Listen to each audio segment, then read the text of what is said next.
Hello, everyone. Once again, Kevin here with our PSVG E3 coverage. Day 2 is when I'm recording this. Brought a different friend along with me this time from the OT. We tried to get both of them, and Coach is off being coach, doing coach things. So naturally, he couldn't be here, but we miss your brother. But I do have his co-host, Mr. Devin Tice. Sir, how are we doing? Doing really good. I'll try and just, hold it down for Coach. I mean, those are some mighty large shoes to fill, but I'm going to do my best. That's factual. That's factual. See, I was trying. The game plan was I was going to try and recreate each of the weekly shows this week with E3 coverage. So I'll be doing something with Seth for PSXP, and I was hoping this would be OT. We'll make it be OT. It's okay. Yeah. It'll be random, completely unorganized, and awkward intro. I think we're already doing. So I mean, it's pretty much the OT's bag. Yeah. It's true. It's true. So this podcast is here to talk specifically about Ubisoft. And I mean, who better to talk about Ubisoft other than me and Dev anyway, let's be honest. I couldn't pick two better in the PSVG lineup, right? Nope. Okay, just fair. So Ubisoft went on today and did their press conference, today being Monday, right? Yes. It's all a blur already, man. E3 got me running ragged. They went on a little over an hour and 15-minute presentation. So just about what I expected, I think. And we're going to kind of break through the different announcements and things we saw and heard and dive right into it, I think, because we got a lot to talk about here. They did show a lot. I will say, starting off, I am extremely disappointed they did not kick this thing off with Just Dance. I expect that. I mean, I would have been excited that it kicked it off with Just Dance just to get it out the way. Well, yeah, I mean that's kind of the trend, but it's always this ridiculous dance number with all these crazy characters, and they did do it eventually. We'll get to that later, but I'm disappointed that that's what kicks it off every year for like the last at least 3 years, if not longer. It's the 10th anniversary of Just Dance, and they didn't kick it off. They had this orchestral thing going for like 10 minutes, I think, right? Just playing music. Game that's not even coming out. Like. We got an orchestra for Assassin's Creed, but we're not having an Assassin's Creed game this year. Right. Well, we're going to lead with the orchestra. I mean, whatever. I mean, listen, it's beautifully done. The music is great. I'll give them that. And I get they're promoting this tour that's going to happen with this. But, I mean, when you think of video game music, there's certain themes that come to your head.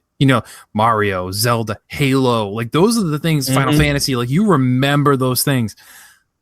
I couldn't tell you Assassin's Creed music. Like, I can't sit there and hum it right now for you. I have no idea.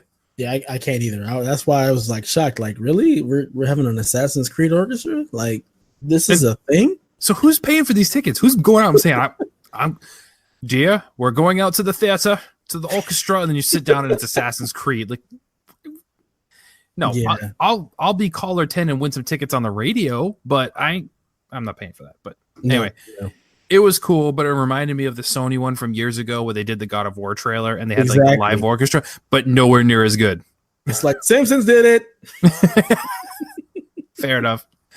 So, all joking aside, let's get into the games, which was the majority of what they talked about. And we're kicking things off big with probably the one you and I were most hyped for, at least up until we saw the trailer. We'll get to our thoughts in a minute. Watchdogs Legion leaked out, day or two before E3? Yeah, a couple days. So I stayed away and I didn't read anything. I just saw what you guys posted in Discord just saying like, hey, you can take over NPCs, and that's it. Like, I stopped reading them. I'm waiting for the trailer. I've been looking forward to this for too long. I didn't want to know anything else. I did the same. Right. And this was the first thing. Number one, be out March 6th, 2020. So we don't have to wait too long. Nice time frame. I was hoping for this fall, but you know what? We got a lot going on. So I'm good with it. Well, we got a lot going on in the spring now, too. It's like, that's Jesus. True. This is what, second year in a row. Yeah. Spring was big. I mean, well, actually, if you take Sony's made spring big the last 3 or 4 years now, going between God of War and like Spider-Man. Like, they do this all. Yeah. They showed us an extensive gameplay demo for Watchdogs, almost to the point that I'm like, it was almost too long. Right. Because, but maybe that's just because like they showed 2 minutes and I'm like sold. But I mean, maybe for some people, it's like, man, get it over with, especially if you're not a Watchdogs fan. And you and I experience that a lot where we have people like, we're saying, no, Watchdogs is great. And everyone's like, no, it's not. We're like, no, it's good. So I can't imagine for people who are just not interested in Watchdogs at all. I don't know if this trailer did anything for those people to win them over. Right.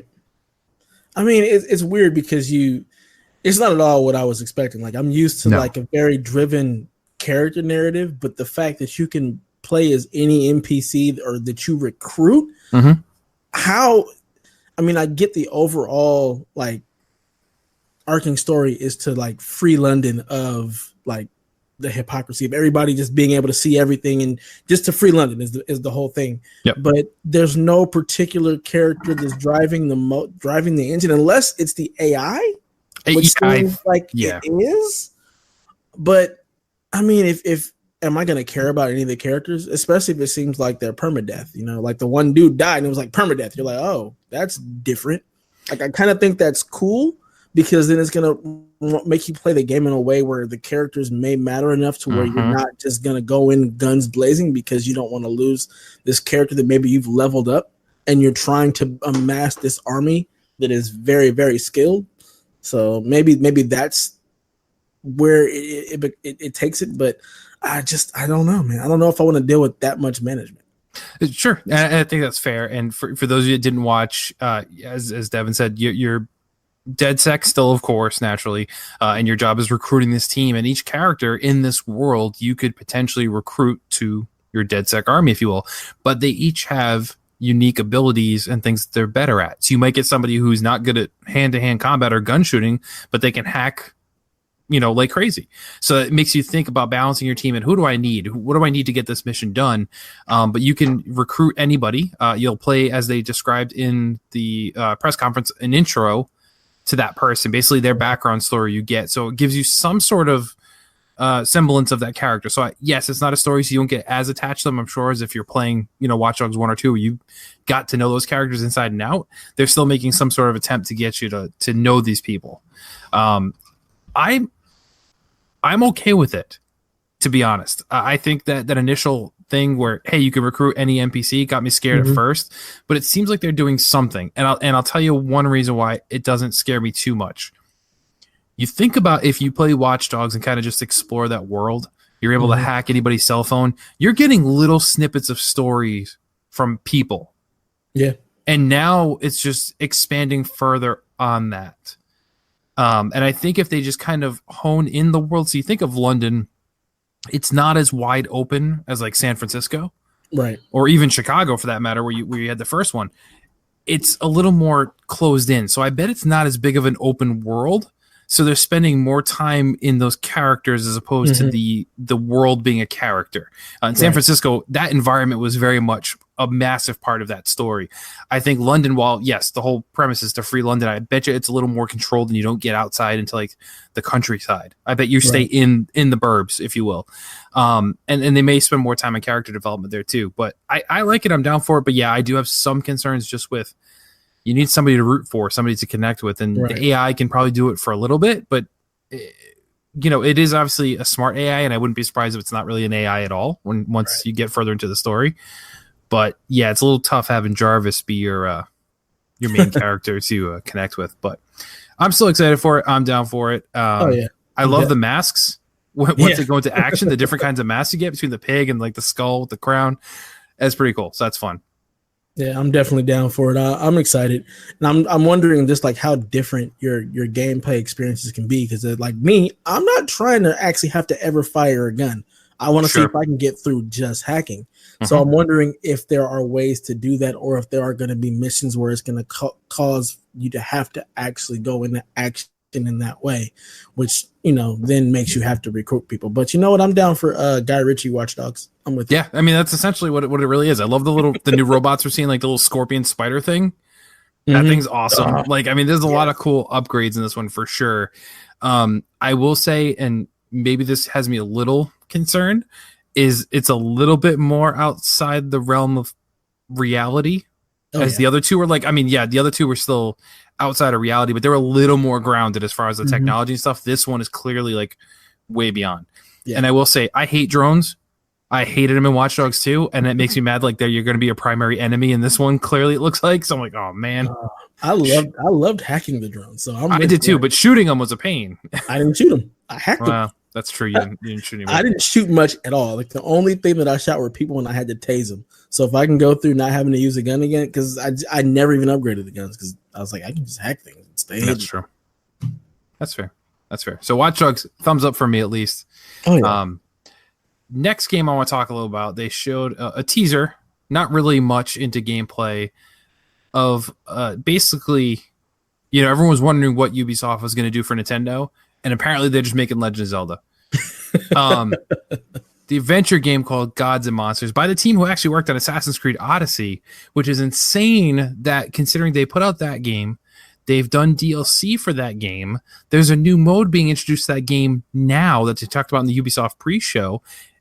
They developed this whole game that's radically different than Assassin's Creed, like both graphically and everything. Yes, it's still inspired by that same type of Greek god mythology, but I mean, this is a very different game. Looks very much like Breath of the Wild. You fight mythological creatures. They described it as a storybook adventure about a forgotten hero on a quest to save the Greek gods. And it's coming out February 25th, by the way. That's February right. 5th. 5th? Oh, I have 25th on this. Okay. Either way, February. So this team has built this other game entirely radically different, and it's still coming out in less than a year. That's nuts. That's crazy. That's just absolutely crazy that they've been able to create this entire world, and they're still working on Odyssey. Like, when did they have time to do that? It's true. It's insane. It's absolutely nuts, but it looks pretty cool, at least from what we've seen. No actual gameplay or anything like that, so we'll see more, I'm sure. But definitely something to keep your eye on, especially if you're a Nintendo fan. I think it has that same style to it, clearly. So, is it coming to Nintendo? Because I'm looking at GameStop's thing, and it says PS4, Xbox One, PC, and Stadia. It doesn't say Switch. Oh, see, I thought it did say Switch. I thought so too, and GameStop may just have it wrong, but I was just looking for a roundup of everything, and it doesn't say Switch, which I find very odd. See, I thought it did say it in the trailer. Yep, it's coming to Switch. Okay, cool. Yeah, it's being reported everywhere, so yeah, I don't know why they don't have pre-orders up, but yeah, it's definitely coming, same day and date too. I didn't think Ubisoft would leave them hanging on something like that. But that'd be crazy. Yeah, agreed. Next thing to talk about, because everybody's doing it, Ubisoft is launching its own subscription, Uplay Plus. So, $15 a month gets you access to a library of over 100 Ubisoft games and all of their DLC, which is pretty awesome. It will include early access and new releases like Watchdogs Legions. It'll launch on September 3rd, and they're giving away a month free, I think, too, to try it out if you sign up. And in 2020, it'll be playable on Stadia. So there you go. If you're looking for games to play on Stadia and you don't want to pay that full price, you can do your $15 a month, add it to your $11 a month for Google Stadia to stream them, and you could go. Yeah. But I'm excited for Ubi Pass. I mean, right. I have a PC now that actually plays games, so I'm really excited for the fact that not only is it giving you a Game Pass, it's also giving you all the DLC. That's big. I love that. It's huge. So like, I don't have to worry about, okay, I got the game for free, now I got to go out and also get, the DLC if I like it, or the extra expansion packs or whatnot. The fact that it gives you, like, you're getting it all. You're paying us for this pass, you're getting it all, plus you're getting all our old games. Like, I think this is fantastic.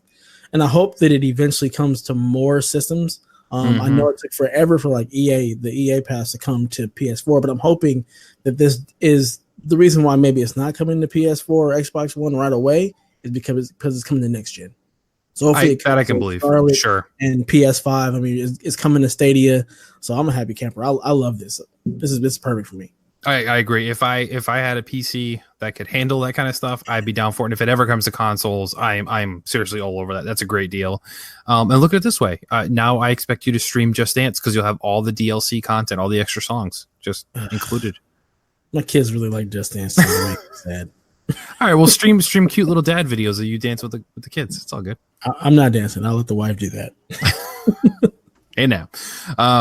So moving on, this game was leaked. I don't know if it was leaked or announced early, but Roller Champions, that roller derby kind of Quidditch kind of thing. I don't really know.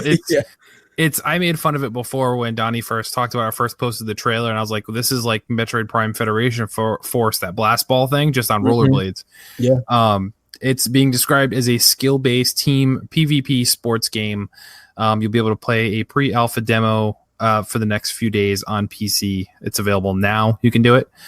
Trailer looked pretty cool. It's just not something I'm super into. Much like Rocket League, like I tried it. And I'm like, okay, I get it. I know why people like it, but I would never sit there and just play this kind of over and over again. I don't think it's just not for me. Yeah, I was thinking the same thing. I'm like, is this like their take on Rocket League? That's exactly what I was thinking. Like, it's got to be. It looks hilarious. Like it reminds me of like when Rockstar did the ping pong game. Yes. This is what this makes me think of. I mean, definitely not up my bag, but if I got Ubi Pass, I'll try it out. That's true. If it ever hits like Game Pass or, you know, Games of the Gold or something like that, yeah, this is something I definitely try out, but I'm not putting down the dollars for it personally, but it looks cool. Good on them. They're trying to, the one thing you can say about Ubisoft before we can move on further into this list, they're very diverse with their games. Not to delve into other, you know, press conferences, but Square Enix, 90% RPGs, Bethesda, 90% shooters. Like Ubisoft, pretty well rounded. They kind of do a little bit of everything, which is funny because if you recall, this is a company that was on the verge of being bought out like 6 months ago. Like they were fighting tooth and nail to make sure they stayed their own company. And it's like, they're the most diverse, I think, third party out there right now, as far as, you know, other than maybe EA. But EA is obviously way bigger than Ubisoft. So it's cool. I appreciate it. I like what they do. This next one, I want to talk a little bit about this one because this one intrigued me here. Rainbow Six Quarantine is the next Rainbow Six game. It's a 3-player tactical player versus enemy co-op game coming in early 2020. Appears to be almost like a horror type zombie game. They didn't give you a ton of details other than that it's just something radically different that they were trying. And the trailer for it seemed really cool, I think. And I'm all for having a player versus enemy instead of just PvP all the time. That's one of the things that scares me about Siege is like, I can't jump into that game. I'm just going to get wrecked like right away. There's no learning curve if you didn't play it like right from the start. But if you have one where you're teaming up with people that can help you and you have an objective just against the game, I think it's a lot easier and more adaptable for more people to jump in and appreciate it. Yeah, absolutely. I mean, as long as there's like an upgrade path and like an actual story instead of if it's just like 3 of us versus a monster and then we just go into another place and there's the same thing. Like as long as there's like some actual like story building and I've got like upgrade trees, I'm all for it. And that's my fear. My worry is that it doesn't have that. It's just literally like just a 3-on-1 monster thing. So, right. But it looks really, really cool. And I know that when they had the little quarantine mode in Rainbow Six, people loved it. So they definitely saw that hype and built on and have created something around it. So I'm excited for that. For sure. And one of the other things too is I want to touch on this because this caught my eye too. Was on top of Ubisoft's game diversity, the diversity of their team. Yeah. Oh, yeah. I mean, you saw people of every color, you know, men and women. Like the head developer, the head designer of Rainbow Six Quarantine was a woman. And like, and not to sound derogatory or anything like that, but that shocked me because you saw the trailer first and then you're like, here's the lead designer. I'm thinking, you're like, oh, okay, this chick with pink hair is like making this super dark horror, you know, Rainbow Six shooter, which is, to me, it was nuts. And it's just, once again, something that shows that I think Ubisoft is really a company that cares about their people, cares about the fans, and cares about the games. And I think it shows. And especially, I mean, you and I have been waving that banner for the last couple of years that, like, they make some great games lately. Yes. They're just on fire. Absolutely. And I think they're just attracting the right people to do these things, and it shows. Yeah, like you spoke about the buyout earlier. I'm so glad they fought tooth and nail to not let that happen, so they could stay who they were. Like it's incredible. I love it. Absolutely. So the next thing, as we kind of alluded to at the beginning, that Just Dance 2020 is coming. They put on a little musical number, which I got excited for, which I still think it should have been at the beginning because I was laughing. Like, I don't care. They showed 0 gameplay footage of what Just Dance looks like because they don't have to. We know at this point. It's been 10 years, 10-year anniversary of Just Dance, which is insane when you think about it. So the next one is coming to Switch, PlayStation 4, Xbox One, Stadia, and Wii. Not Wii U. No. Not Wii U. Wii. I think every single Just Dance game has been released on the Wii. So I think at this point, they just do it because they feel like they have to. It's like their good luck charm. I mean, that and the fact that the Wii user base is still large as heck. Everybody got a Wii, right? So why not? I guess so. I just don't know who's buying it. Like, where do you go to buy it? Like, you have to buy it online. Like, Target doesn't have a Wii section. Toys R Us. Toys R Us doesn't even exist anymore. Like, nobody's stocking it physically. I think in stores. Like, it's got to be just .com only. You know, that's funny. Imagine if we do see just a Wii section with just this. Like, if they just put it with the Switch stuff. Like, and here it is for the Wii. Like, that wouldn't surprise me in the least. And then that poor kid who asked for it for Christmas and grandma bought it and got the Wii version of the Switch. Like, what is this? Oh man! And is it still going to cost $60, or is it cheaper on Wii? Like, it needs to be. Can it have DLC? Like, Wii Shop is closed, right? It's shut down. Yeah. So like, I don't know how this works, but all right. Moving on, because everybody has to have at least one in their press conference now within the last few years. Mobile game, new mobile strategy game called Tom Clancy's Elite Squad. Will bring characters from multiple Clancy franchises together. There's a bunch of Rainbow Six characters. And unfortunately, the only appearance we had of Sam Fisher at this conference, which I cannot believe. But before we get to that, let's talk about the game first. Before we harp on why there's no Splinter Cell, appears to be a squad-based. I'm not sure if it's player versus player, if that's a mode in it, because it always looks like you were fighting enemies. Right. So I'm not sure if it's really like a single player game, but basically it's a turn-based strategy, like XCOM-esque game. I feel like is the best way to describe it. It just utilizes all different characters with different abilities. They didn't really say too much about it, other than it was going to be iOS, Android. I think they even said it was going to be on Steam as well too. So you know, all right, fine, looks cool, I guess. Whatever. But yeah, Splinter Cell. So we're not going to bury the lead here and save it till the end of the thing. No Splinter Cell. Now, here's the thing. I'm not a huge Splinter Cell fan, but I want to see a new Splinter Cell. Yeah. Like, just 'cause I'm a gaming fan. I want to see that, and I know people want it. That hype would be there. Who knows? Maybe I would buy it, but I can't believe they kept him wait this long, especially when they put him in the Wildlands. They had those Sam Fisher missions. Like, how was that not like here comes a new Splinter Cell? Yeah, they put him in the Wildlands. You had one of the directors like tweet something out about it, and then to not have anything at all. I mean, it just seems like such a huge miss. And people have been itching for a new game from that franchise for I don't know how long. Like, we've been waiting forever. And while it was always for me an Xbox franchise, so I've not really played any of them. Right. I mean, I see it. I'm like, oh, this is cool. I want to play it. Let me get that. But the fact that they still haven't released, I'm just like, what are y'all doing? So I can only imagine that they're waiting maybe for next gen or something like that. But I imagine that whenever it does come, it should be pretty beefy and pretty good. That's the only thing I can think of is that next year, because of the omissions we had in this conference, we're not done with it yet, guys. We're just kind of detouring here. There was no Far Cry shown. There was no resurgence of Beyond Good and Evil, which we kind of knew that wasn't going to be there. They said it wasn't going to be there. And no Splinter Cell. It makes me just think like, okay, is that the lineup for next year then that they're going to show right away? Like, hey, here's the big guns for next gen. That's a pretty big show. Yeah, absolutely. I mean, this E3 has felt a little off because everything is coming out one in 2020, and it seems like it's that dying gasp of this gen. So that could be very well what it is. Like, okay, and Assassin's Creed, right? Assassin's Creed next year. Yep. Right. We've got this couple of games we're going to put out here, and then we're going to hold on to the big stuff until next year. So, I mean, it makes sense, I guess. So, is what it is. Division 2, not dead yet. Game's first major update, DC Outskirts Expeditions, will kick off July 1st with Episode 1, sending you to different places like the National Zoo. Episode 2 will drop this fall. We'll send you into the Pentagon, which is kind of awesome. And Episode 3 will put you back in New York City in early 2020. The upcoming movie, directed by David Leitch, will also Netflix. So that's going to be kind of cool, I think. And Division 2, if you haven't dove in yet and you're interested, will be free to play from June 13th through the 16th as well. So hop on that if you're interested. For me, if it was longer, I might. I feel like I'm not going to get much done in 3 days. No, that's going to warrant that download. So. You're going to get nothing done. Yeah. So, yeah, I don't know. Yeah, it's cool. I'm interested, but I think I'm just waiting for that price drop in Division 2. Yeah, I mean, and you gotta wonder if it's even gonna come because they are pumping out so much stuff. But I mean, it'll be passed, right?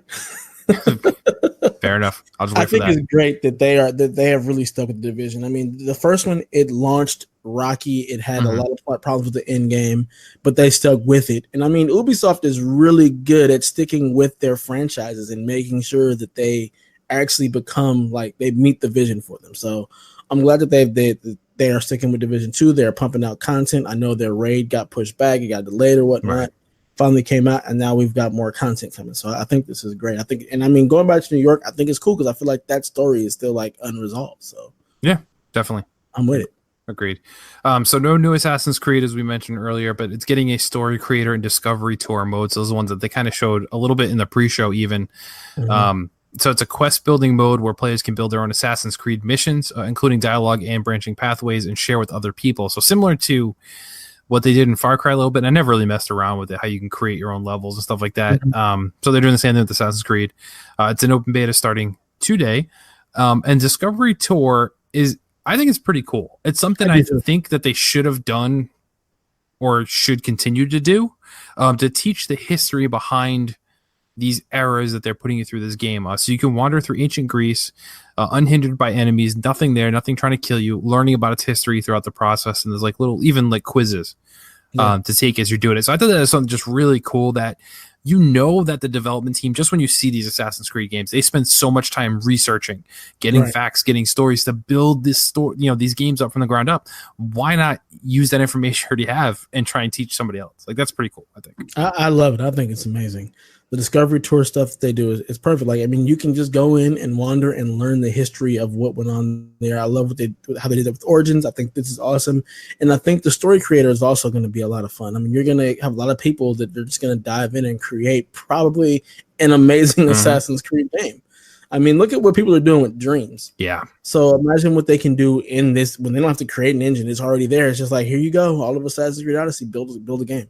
So I think this is going to be pretty awesome. I think people are going to dive into it and really create some really cool stuff. Cool to see.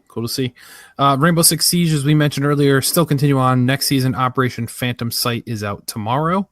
For those of you that are into that game, like I said, for me, it's too steep of a learning curve. I don't see new players being able to jump in and do anything with that game without just getting slaughtered. Yeah. It looks great. I always want to play it, but I'm like, nah, I'm good. I'm just going to get murdered and be angry. Yeah. Exactly. Speaking of being murdered and angry, For Honor has a new limited time event, Shadows of the Hitokiri, which had a cool trailer. This game always kind of interests me, but not enough to actually go ahead and play it. Like, I think I got it too. I think I have it with Games with Gold or PlayStation Plus, something. I think I have For Honor. Yeah, but it's on one of them. I have it too. I'm like, oh, okay. Yeah, and I'm just like, I don't want it. But that event looked pretty cool, at least from the cinematic trailer they showed you. But yeah, it's just happy murder fun time stuff, I guess. Just throughout history. To me, it felt like their zombie mode. Sure. Okay. Like this is their attempt at zombies in For Honor. But again, this just goes back to like they have just stuck with this franchise and they're putting out content. I remember seeing a tweet, somebody saying, people are still playing this? Yeah, people are still playing. Like, it got the spectator mode too. So it's like people are still playing this game and they're still adding content to it. I mean, Ubisoft, they deliver a product and they stick with it. Sure. Brawlhalla is still a thing. This I don't get. So in Brawlhalla, a game that nobody really plays anymore. Number one, I guess. I mean, maybe they do. I mean, we're just out of it. I don't see people playing it, talking about it, anything.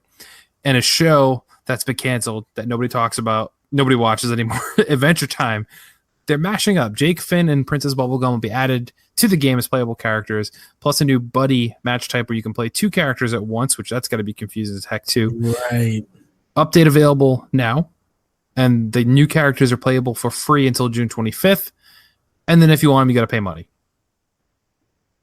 I like Brawlhalla, not gonna lie. I remember when I first saw that. Oh, this is cool. This is a way for me to play something Smash like if I don't own Nintendo. Sure. So it's cool. I guess people still play it. I mean, I feel like there's plenty of tournaments to go on with Brawlhalla.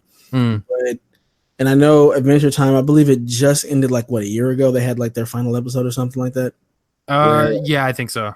Yeah. I think so. But it seems like such an odd crossover. Like, I don't understand the appeal. Like it just seems like a really, really weird crossover. But for those people who like both of them and play Brawlhalla, hey, more power to you, right? I guess so. Yeah. probably the weirdest announcement I think out of this whole entire show. Ubisoft is working on a TV comedy about video game development.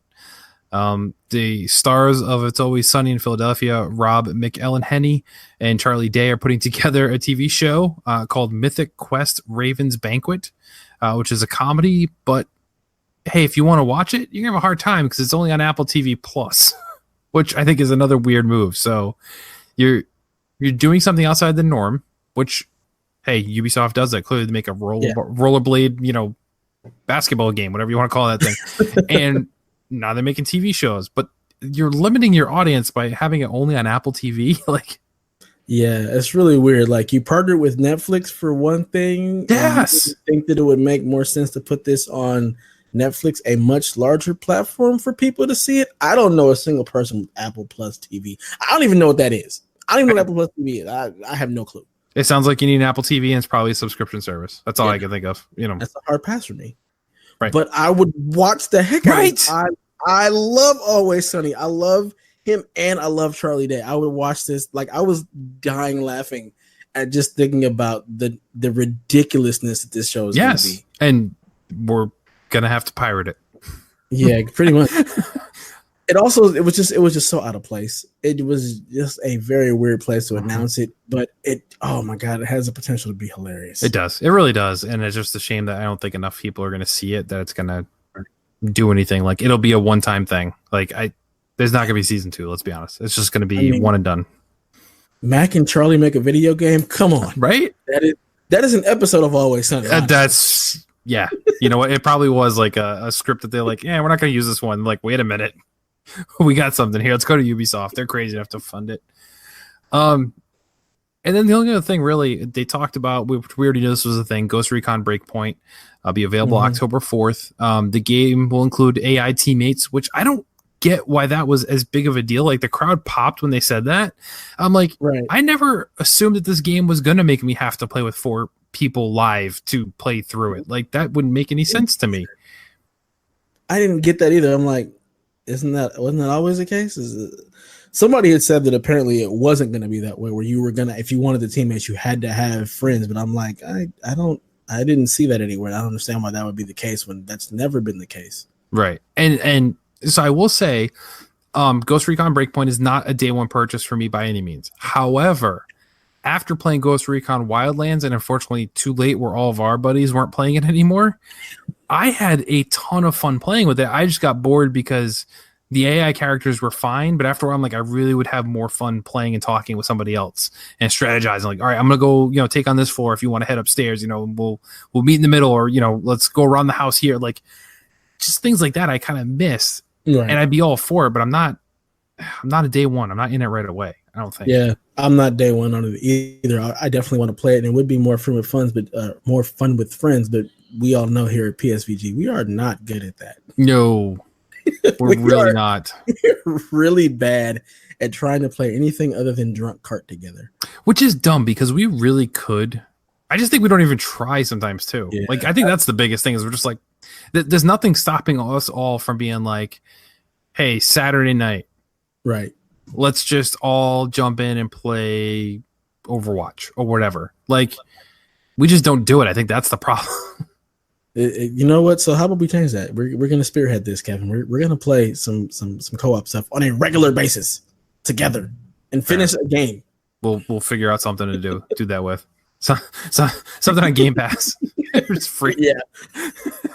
That way the commitment level is very low. You just got to show up. Just show up. Yeah. Just show up. If it's horrible, we got to get Donnie playing a shooter so we can make fun of him the whole time. Oh yeah, absolutely.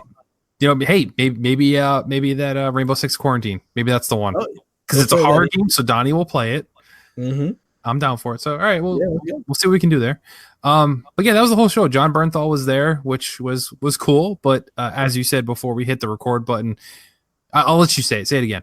He's the Punisher. I mean, no. But why wasn't it as big a deal? Because he's not Keanu. Thank you. Yep. You can have John Bernthal show up all you want, but he's no Keanu. It's true.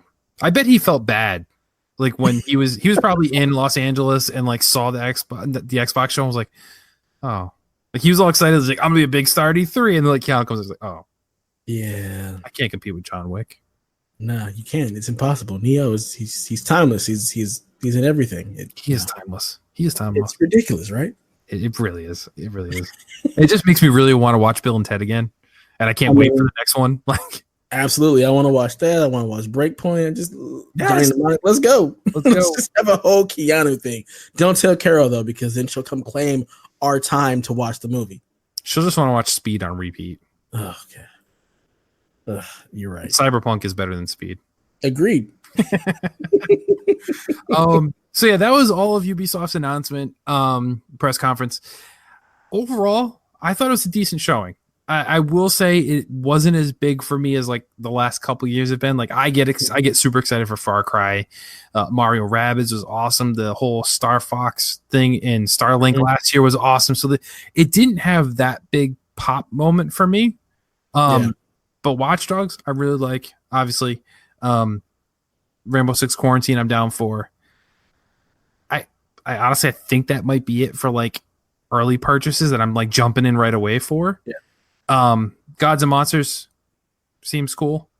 But I do want to see more of that. And in my head, I'm like, do I really want another Zelda-like game that's not Zelda? I don't know. But it definitely looks promising at least. Absolutely. But yeah, I kind of miss those big announcements. The way the presentation went, it was fine. I don't get the orchestra at the beginning. I think Watchdogs, as much as I love Watchdogs, I think they showed just a little too much. They spent too much time on it. And I just missed the big announcements. But overall, I think it was a solid showing. I'm not mad at it by any means. There are definitely some things for me and some things that are not for me, and that's fine. I think most people would probably be able to find something in that press conference to say, hey, I'm psyched about this, whatever that is. I think they had a little bit of everything for everybody there.